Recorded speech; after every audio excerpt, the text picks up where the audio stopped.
அனகாபுத்தூர் பகுதியிலேயே இங்க அடையார் ஆத்தங்கரையில ஆற்றினுடைய எல்லை என்பதை வரையறுத்து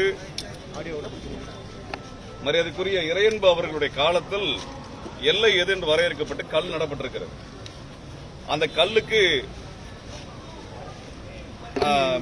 மேற்புறமாகத்தான் மக்களுடைய குடியிருப்புகள் இருக்கின்றன. ஆற்றங்கரையில மக்களுடைய குடியிருப்புகள் இல்லை. இந்த நிலையில் இந்த வீடுகளை ஆக்கிரமிப்புகள் என்று அகற்றுவதற்கான அறிவிப்புகள் வெளியிடப்பட்டது. இந்த வீடுகள் இருக்கக்கூடிய பகுதிக்கு பட்டா தருவதற்காக 2007, 2008 இறையன்பு அவர்களுடைய காலத்தில் அவர்களுக்கு ரசீது கொடுக்கப்பட்டிருக்கிறது. சிஎம்டிஏ குடியிருப்பு பகுதியாக அறிவித்து வரையறை செய்திருக்கிறார்கள். ஆக இது ஆற்றங்கரை அல்ல, இது ஆக்கிரமிப்பு அல்ல. இந்த மாநகராட்சி அதிகாரிகள் கடந்த 17-18 ஆண்டுகளாக பட்டா தரவில்லை. பணக்கார கம்பெனிக்கு, கார்பரேட் கம்பெனிக்கு பட்டா தருவதில் எல்லாத்தையும் கிளியர் பண்ணக்கூடிய அதிகாரிகள் ஏழை மக்களுக்கு பட்டா தந்திருந்தா இவ்வளவு பிரச்சனை கிடையாது. பட்டா தருவதற்காக ரசீது கொடுத்திருக்கிறாங்க. ஆனா அந்த ரசீதுக்கு இன்னைக்கு வரைக்கும் பட்டா தராம இழுத்து அடிச்சு அது ஆக்கிரமிப்புங்கிறாங்க. ஆற்றங்கரை ஆக்கிரமிப்பு என்று 2023 வந்த பொழுது நாங்கள் அதற்காக போராட்டம் நடத்தி அதற்கான எல்லையை வரையறை செய்யுங்கள் என்று நீதிமன்றத்தில் வழக்கு நடத்தினது. எல்லையை வரையறையே செய்யாம தான் இதை ஆத்தங்கரைன்னு சொன்னாங்க. அதுக்குதான் போய் போராட்டம் நடத்தினது. இப்ப வரையறை செஞ்சோன்னு சொல்லி ஒரு ஆவணத்தை அவங்க இன்னைக்கு காமிக்கிறாங்க. அந்த வரையறை என்பது 2023 வரைக்கும் இருந்த எல்லை, ஆத்தங்கரை எல்லையை மாத்தி வச்சு ஒரு மேப் கொடுத்திருக்காங்க. எந்த அடிப்படையில் இந்த ஆற்றங்கரை என்பது மாற்றி அமைக்கப்பட்டது அப்படின்னு இதுவரைக்கும் விளக்க சொல்லல. இதற்கு இந்த பகுதி மக்களினுடைய வீடுகளை இடித்து நாங்க இங்க கரையை கட்டுறோன்ற கணக்கு மட்டும்தான் சொல்லப்படுது. நாங்க என்ன கேட்கிறோம்னா, சிஎம்டிஏ ஒரு குடியிருப்பு பகுதின்னு அறிவிச்சிருக்காங்களே, குடியிருப்பு பகுதியை எப்படி நீங்க ஆக்கிரமிப்புன்னு சொல்லி இடிக்கிறீங்கன்னு கேட்டதுக்கு, இல்ல சிஎம்டி அதிகாரிகளை நீதிமன்றத்திற்கு அது இல்லைன்னு சொல்லிட்டாங்க, நாங்க தவறா கொடுத்துட்டோம்னு சொல்றாங்க. சரி, இதுக்கு எதிர்கரையில காசா கிராண்ட் கம்பெனி, கார்பரேட் கம்பெனி, மாதா கல்லூரி எல்லாம் இருக்குது. அது ஆத்தங்கரைக்குள்ளதானே இருக்குது. அதுக்கு எப்படி நீங்க கொடுத்தீங்க அப்படின்னு கேட்டா, அது முன்னாடியே கொடுத்துட்டாங்க சார். அது நாங்க என்ன பண்றாங்க, முன்னாடியே கொடுத்ததை திருத்த மாட்டாங்களாமா. ஆனா முன்னாடி மக்கள் குடியிருப்புன்னு கொடுத்ததை இப்ப திருத்தி இடிப்பாங்களாமா. அப்ப அதிகாரிகளும் அரசாங்கமும் யாருக்கு சாதகமா வேலை செய்யணும் வெளியே அப்பட்டமா தெரியுது. இங்க இருந்து 100 மீட்டர் தள்ளி போங்க, ஒரு காசா கிராண்ட் கம்பெனி ஆத்துக்குள்ளார இப்ப இருக்குது. ஆத்துக்குள்ளார காம்பவுண்ட் கட்டி கொடி நட்டு வச்சிருக்காங்க. ஆத்துக்குள்ளார ஆத்துல இருந்து 150 மீட்டர் தள்ளி இருக்கக்கூடிய வீடை இப்ப இடிச்சிட்டு இருக்காங்க. அது 40 வருஷமா இருக்கிற வீடு. ஆனா இப்ப இருக்க பெரிய கம்பெனிக்கு எப்படி பட்டா கிடைக்குது, அதற்கான அப்ரூவல் எப்படி கிடைக்குது, அதுக்கு எப்படி இவ்வளவு கன்ஸ்ட்ரக்ஷன் கிடைக்குது? நான் என்ன கேட்கிறேன், காசா கிராண்ட் கம்பெனிக்கு இந்த அடையார் ஆத்தம் இவ்வளவு ப்ராஜெக்ட் எப்படிங்க கிடைக்குது? எப்படி கிடைக்குது? சைதாப்பேட்டை பாலத்துக்கிட்ட பாக்குறோம். காசா கிராண்ட் கம்பெனிக்கு அந்த பில்டிங் எங்க இருக்குது? ஆத்துக்குள்ள கிடக்கு. நான் காசா கிராண்ட் கம்பெனி நடக்கிற முறைகேடை பத்தி அதிகாரி விசாரிக்கணும். அது எங்களுடைய இப்ப கட்ட எங்க கோரிக்கை இல்ல. எங்க கோரிக்கை ஒண்ணுதான், இந்த மக்கள் வீடை எதுக்கு இடிக்கிறீங்க? இந்த மக்கள் வீடை இடிக்கிறீங்கன்னா அங்கே இடிக்கணுமா இல்லையா? அதையும் இடிக்கணுமா இல்லையா? ஏத்த மாதிரி இருக்கக்கூடிய மாதா கல்லூரி காம்பவுண்ட் இடிக்கணுமா இல்லையா? அதுல புறம்போக்கு ஆக்கிரமிச்சு தானே கட்டி இருக்காங்க. அங்க காம்பவுண்ட் சார் இங்க இருக்கு, ஆத்துக்குள்ள தானே இருக்குது. இப்ப இவங்க இந்த மக்களுடைய இடத்த ஆத்தங்கரை வெள்ளம் வந்துரும் சொல்லி அஞ்சுக நகர்ல தாம்பரத்துல கொண்டு போய் குடியமர்த்தினாங்க. ஆனா போன வருஷம் வெள்ளம் 2024 வெள்ளம் இங்க வரல, அஞ்சுக நகருக்கு வந்திருக்குது. அஞ்சுக நகர் ஆத்தங்கரையில கட்டி இருக்காங்க. இன்னொரு கொடுமை என்னன்னு கேளுக்கோங்க, அந்த அஞ்சுக நகர்ல கட்டின அந்த அஞ்சுக நகர் இருக்குது, அங்க ஏதோ குடியிருக்கக்கூடிய மக்கள் அப்புறப்படுத்திட்டு தான் அதிகாரிகள் அதே இடத்துல வீடு கட்டி அதை மறுவாழ்வுன்னு சொல்றாங்க. அந்த இடத்துல 10 நாள் தண்ணி நின்று நாங்க போய் நிவாரண பொருள் கொடுத்தோம். இதுக்கு யாருங்க பொறுப்பு? யார் பொறுப்பு எடுக்கிறது? எந்த அதிகாரி பொறுப்பு எடுக்கிறது? நான் யார பொறுப்புன்னு கேட்கறது? இங்க சட்டமன்ற உறுப்பினர் வரல, திமுக சட்டமன்ற உறுப்பினர் வந்து கேட்கணும். அவர் தான் மக்களுக்காக நின்று பேசி இருக்கணும். அவர் வரல. இந்த பகுதி அமைச்சர்கள் பேசி இருக்கணும், வரல. நாங்க என்ன கேட்கிறோம், இந்த மக்களுக்கு நீங்க உதவி பண்ணுங்கன்னு கேட்கல, இருக்கிறவங்க வீட்டை இடிச்சு எதுக்கு உபத்திரவம் பண்றீங்கன்னு கேட்கிறோம். எதுக்கு உபத்திரவம் பண்றீங்கன்னு கேட்கிறோம். நாங்க இன்னைக்கு கேட்கிறோம், நீங்க வழக்கு கொண்டு போறோம், சர்வே பண்ணதுக்கு விவரங்களை கொடுங்க. நாங்க வேற எதுவுமே கேட்கல, முறையா சர்வே பண்ணி கொடுங்கன்னு கேட்கிறோம். அதுவும் நடக்கல. இப்ப மக்கள் வீடுகளை காப்பாத்தி தர்றதா அது இடிக்கிறது வேலையா? இதுக்கு தான் நாங்க வர்றோம். இங்க கேட்கறது மக்களுக்கான கூட நிக்கிறோம். 2 வருஷமா அந்த இடத்துல நிக்கிறோம், போராடுறோம். இப்ப என்னன்னா, இந்த 700 வீடு இடிக்கிறீங்க, அந்த குழந்தைங்களை எங்க கொண்டு போய் பள்ளிக்கூடத்தை சேர்த்த போறீங்க? கல்விக்கு முக்கியத்துவம் கொடுக்குது திமுக அரசு வாய்களே பேசுறீங்களே. இந்த மாதிரி வீடுகளை இடிச்சு அப்புறப்படுத்தப்படுற குழந்தைகளுடைய ஸ்கூல் டிராப் அவுட் ரேட் என்ன? சொல்லுங்க சார், வெளிப்படையா சொல்லுங்க. அதிகாரிகள், கல்வி அதிகாரிகள் சொல்லட்டும். நீங்க சைதாப்பேட்டையில இருந்து, அங்க ஆரேபுரத்துல இருந்து எல்லா இடத்துலயும் இடிச்சு அனுப்பப்பட்ட குழந்தைகளுடைய டிராப் அவுட் ரேட் என்ன? நீங்க கண்ணகி நகர்ல எல்லாத்தையும் கொண்டு குப்பை மாதிரி கொட்டினீங்களே, கண்ணகி நகர்ல எத்தனை பள்ளிக்கூடம் இருக்குது, எத்தனை ஹையர் செகண்டரி இருக்குது, எத்தனை கல்லூரி கட்டி வச்சீங்க, என்ன மருத்துவமனை கட்டி வச்சீங்க? அப்ப இதெல்லாம் எதுவும் செய்யாம அதிகாரிகள் இஷ்டத்துக்கு வேலை பார்ப்பாங்க. ஆட்சியாளர்கள் எதுவுமே கேள்வி கேட்க மாட்டாங்க, எதிர்கட்சிகளும் கேள்வி கேட்க மாட்டாங்க, எதிர்கட்சிகள் ஆளுங்கட்சி ஆனாலும் கேள்வி கேட்க மாட்டாங்கன்னா அந்த மக்களுக்கு யாரு தாங்க பாதுகாப்பு? மக்களுக்கு யாரு தான் பாதுகாப்பு? இத்தனை பேரை இடிக்கிறீங்க. நகையர் அடையாறு ஆத்தங்கர்ல ஆக்கிரமிப்புன்னு சொல்றீங்க. ஷான்ராயல் ஓட்டம் அங்கதான் இருக்குது. ஆம்பா மால் ஆத்துக்குள்ளதான் கிடக்குது. இதெல்லாம் யார் கேட்கறது? இப்ப பணக்காரனுக்கு ஒரு நீதி, ஏழைக்கு ஒரு நீதியா?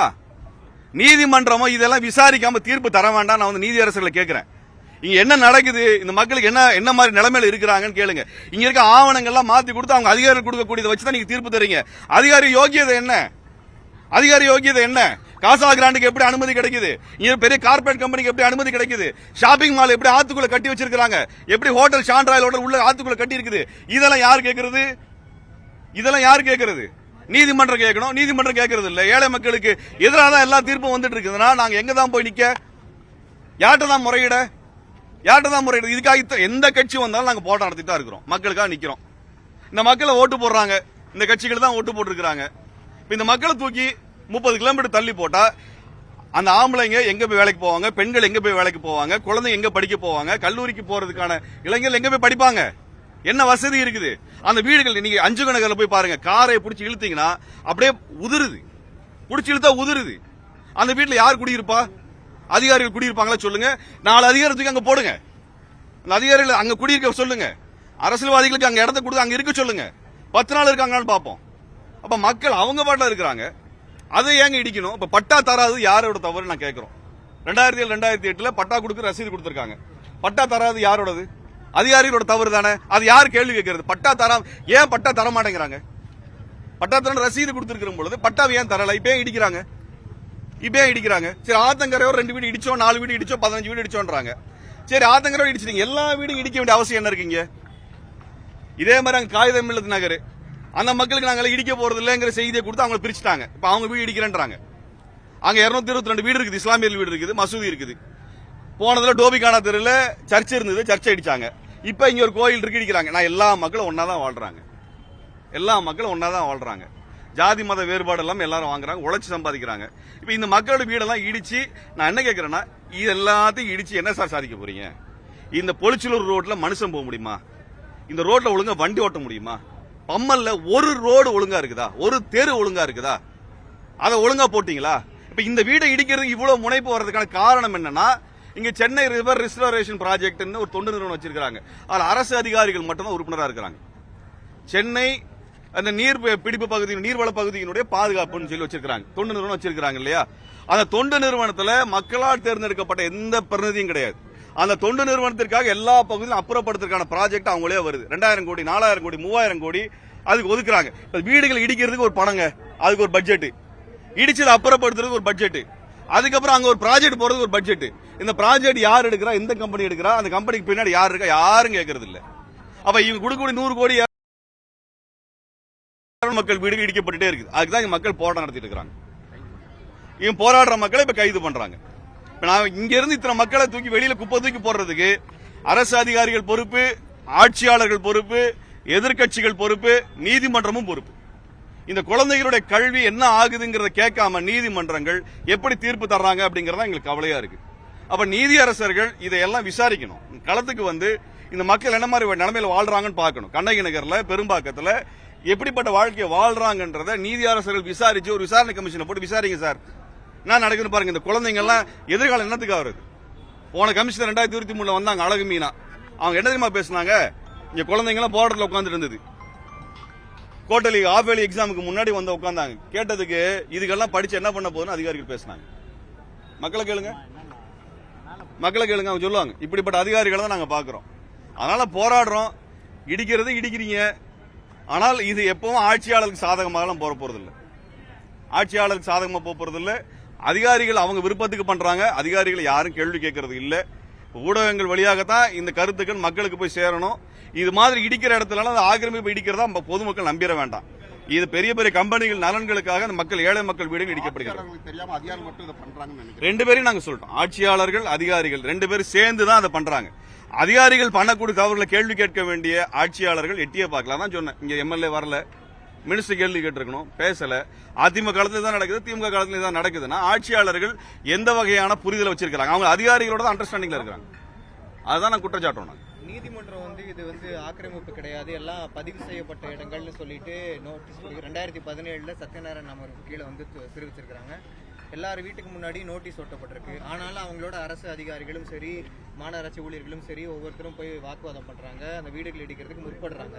இதை எப்படி நீங்க பாக்குறீங்க? நீதிமன்றம் விசாரணை கமிஷன் அப்படின்னு வார்த்தை சொல்றீங்க. ஆமா, இப்ப நீதிமன்றத்துக்கு அவங்க கொடுக்கக்கூடிய ஆவணங்கள் அடிப்படையில் தான் நீதிமன்றம் தீர்ப்பு தருதாங்க.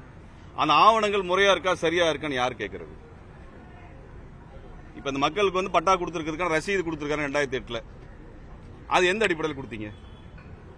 சிஎம்டியை இது குடியிருப்பு பகுதியில் மார்க் பண்ணி கொடுத்திருக்கல, எந்த அடிப்படையில் கொடுத்திருக்கீங்க?